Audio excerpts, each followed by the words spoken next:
சுகருக்கும் வயிறு புண்ணுக்கும் ஒரு மூலிகை சொல்கிறேன்னு ஐயா சொல்லியிருக்காருங்க. அது என்ன, எப்படியெல்லாம் சாப்பிட்டா இந்த சுகரும் வயிறு புண்ணும் சரியாகும் அப்படின்ற முழுமையான தகவலை இந்த மூலிகை வீடியோவில் பார்க்கலாம் வாங்க. ஐயா வணக்கம் ஐயா. ஐயா வணக்கம் ஐயா. ஐயா இன்னைக்கு எங்கே பார்த்தாலும் சுகர். ஆமாம் சார். சுகர்னு அதுக்கு இன்சுலின் எடுக்கிறாங்க, மாத்திரை எடுக்கிறாங்க, சித்தா ஆயுர்வேதால மருந்துகள் எடுக்கிறாங்க. இதெல்லாம் வரவேற்கத்தக்கது.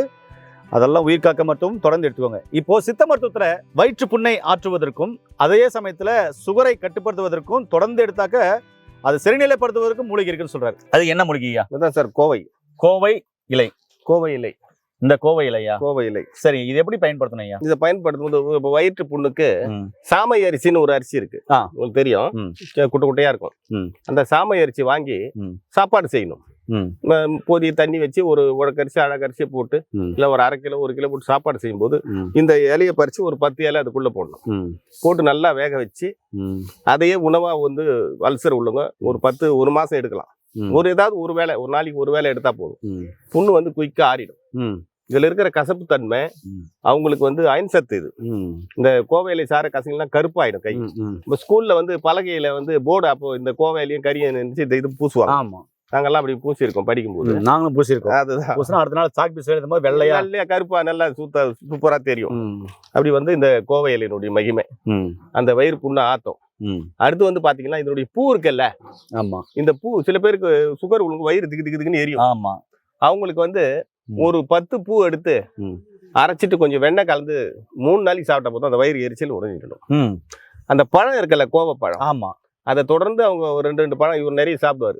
ஒரு 4 பழம் சாப்பிடுவாங்க. இதயத்துக்கு நல்லது, உடம்பு ரத்தத்தை வந்து சீராக்கும். அடுத்து சுகர் கேட்டீங்கல்ல, சுகருக்கு வந்து இதனுடைய வேர் அடி வேர்ல கிழங்கு மாதிரி வரும். அதை எடுத்து கட் பண்ணி எடுத்து நல்லா பொடி பண்ணி காய வச்சு பவுடர் ஆகிட்டு அதை வந்து ஒரு 1/4 ஸ்பூன் பவுடர் தினம் சாப்பிட்டே வந்தாலும் சுகர் கண்ட்ரோல்ல வரும். வேற எதுவும் கூட கலக்க தேவையில்லை. அந்த மாதிரி ஒரு சிறந்த மூலிகை தான் கோவை மூலிகை. கோவை மூலிகை, ஆமா. நண்பர்களே, இதை சாப்பிட்டு காமிங்கய்யா.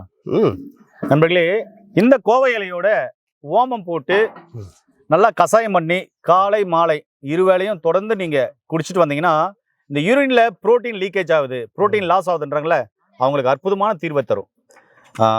ஐயா நீங்க சாப்பிடுங்க ஐயா. அதே மாதிரி கீரை குழம்பு வச்சு எண்ணெய் ஊத்தாம சுட சாதத்துல போட்டு பிசைஞ்சு தொடர்ந்து சாப்பிட்டு வந்தீங்கன்னா 3 வேளையும் இந்த யூரின்ல ரத்தம் போகுதுன்றாங்களே, யூரின் கடுக்குதுன்றாங்களே, அதெல்லாம் உடனே நிற்கக்கூடிய ஒரு அற்புதமான மூலிகை தான் நீங்க இப்ப சாப்பிட்டுக்கிற கோவை இலை மூலிகை. ஐயா சொல்லுங்க ஐயா, என்ன டேஸ்ட்? நல்லா வச்சன்னு சல்லுன்னு இருக்கா? ஆமா, சல்லுன்னு சிறுகாசு தான் இருக்கு.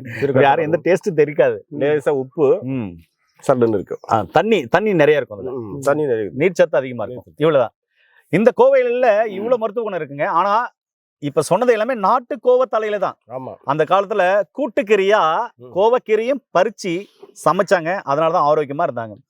அதே மாதிரி வாரத்துக்கு 2 முறை தனியாவும் செஞ்சு சாப்பிடலாம். அதாவது பிபி உள்ளவங்க, சுகர் உள்ளவங்க, பைல்ஸ் உள்ளவங்க, வயிற்று புண்ணு உள்ளவங்க இதை தாராளமா பத்தியும் இருந்து எடுத்துக்கலாம்.